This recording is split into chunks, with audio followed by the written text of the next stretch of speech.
Also, we have our lion's mane mushroom right here. And this is the wonderful teeth fungus. It produces these little tight pom-poms with all these little teeth, or icicle-like elongations. Instead of having gills like you would see in most mushrooms where the spores are produced underneath the cap, this mushroom actually produces spores through each of the teeth.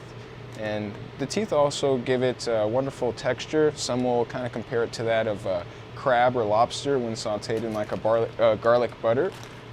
But I've even found it to kind of take on like a chicken-like texture when cooked right, or sauteed simply with a little bit of white wine and maybe a tablespoon of tamari added in.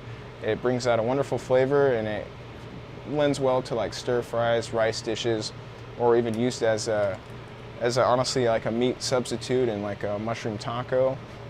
And yeah, simply just saute it up and add it into your favorite recipe.